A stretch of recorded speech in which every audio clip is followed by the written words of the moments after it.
آج سے کئی سو سال پہلے چوہوں کا ایک خاندان چھوٹے سے بل میں رہائش پذیر تھا۔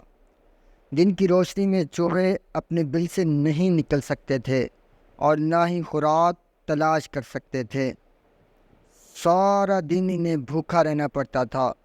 وجہ یہ تھی کہ بلی نہایت آسانی سے انہیں دیکھ لیتی تھی اور شکار کر لیتی تھی۔ چوہے رات کو بھی نکلتے تو جب بھی چھپ چھپا کر نکلتے، بلی کا خوف ان کے سر پر تلوار کی طرح لٹکتا رہا۔ وہ کتنی بھی احتیاط کیوں نہ برتتے، بلی ایسے دبے پاؤں آتی کہ انہیں خبر تک نہ ہوتی اور ان کا ایک ساتھی بلی کا لنچ یا ڈنر کی نظر ہو جاتا۔ ایک لمبے عرصے تک وہ خوف کے عالم میں جیتے رہے۔ ہر روز ان کے ساتھی بلی کی بھیڑ چڑھتے رہے۔ آخر ایک رات بوڑھے چوہے نے اجلاس بلایا جس میں ہر چھوٹا بڑا چوہا شریک ہوا۔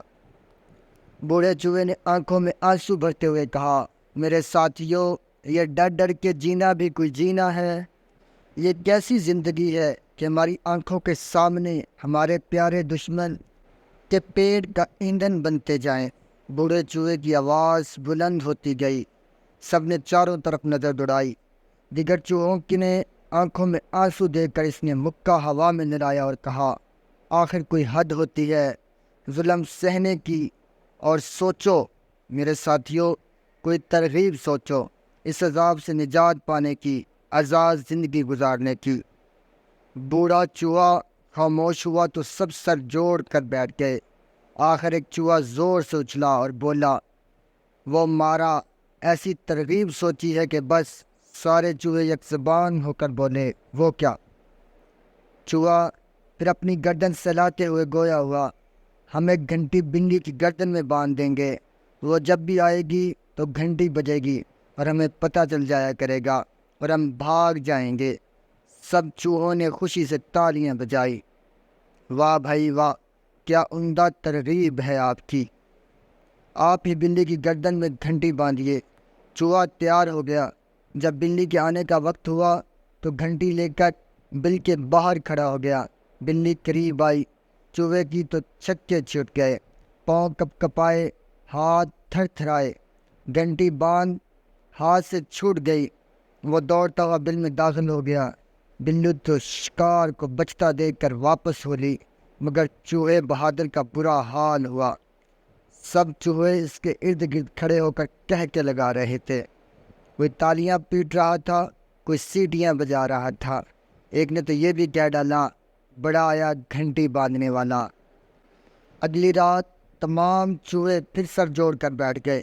اس بار ایک بوڑھے چوہے نے ترغیب بتائی، میرے دوستو، اتفاق میں برکت ہے نا، اس لیے جیسے ہی بلی آئے گی ہم سب اس پر اکٹھے حملہ کریں گے، خوب ماریں گے۔ ایسا کرنے سے بلی پر ہماری دھاک بیٹھ جائے گی اور وہ دوبارہ ہمارا شکار کرنے کی جرت نہ کر سکے گی۔ سارے چوہے خوش ہو گئے اور بلی کا انتظار کرنے لگے۔ جو ہی بلی آئی سب نے حملہ کر دیا۔ کوئی ٹانگ سے چمٹ کر کاٹنے لگا تو کوئی دم سے، کوئی پیٹھ پر بلی نے جو زور لگایا، دم جھاڑی، پیر جو پٹخا تو ایک چوہا دور جا گرا، دوسرے کا کچمبر نکل گیا۔ باقی چوہوں کا جو حال ہوا وہ دیکھنے والا تھا۔ سب بل کی طرف بھاگے۔ بلی نے اطمینان سے تگڑا چوہا دبوچا اور چلتی بنی۔ سب چوہے ایک دوسرے کو لان تان کرتے، بزدل اور ڈرپوک القابات سے نوازتے، پھر سر جوڑ کر بیٹھ گئے، سوچنے لگے۔ ایک ننھا سا چوہا بول اٹھا، مجھے ایک بہت اچھی ترغیب سوجی ہے۔ وہ یہ ہے کہ زمین پر گوند پھیلا دی جائے اور اس میں گوشت کا ایک ٹکڑا رکھ دیا جائے۔ بلی جب گوشت کا ٹکڑا لینے آئے گی تو اس کے پاؤں گوند کی وجہ سے چپک جائیں گے، پھر وہ ہلنے جلنے سے قاصر ہو جائے گی اور یوں ہم گھنٹی اس کی گردن میں باندھ دیں گے۔ اب چوہے خوشی خوشی گوند لینے پہنچ گئے۔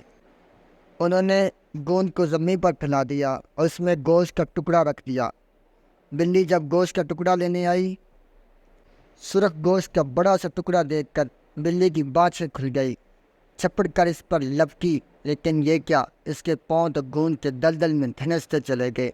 جیسے جیسے نکلنے کی کوشش کرتی، ویسے ویسے اس کا جسم مزید گوند میں لتھڑتا جاتا۔ چوہوں نے یہ جو ماجرا دیکھا تو نعرہ مستانہ بلند کیا۔ ننھا چوہا لپک کر بلی کی پیٹھ پر چڑھ گیا اور اس کی گردن میں گھنٹی باندھ دی۔ دیر تک چوہے ننھے کے حق میں نعرے لگاتے رہے اور نجات کا جشن مناتے رہے اور بلی کا مذاق اڑاتے رہے۔ اور اسی وقت سے چوہے بلی سے نہیں ڈرتے۔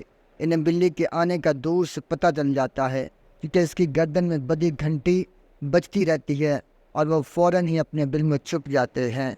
یہ چوہوں کی ترغیب کام کر گئی۔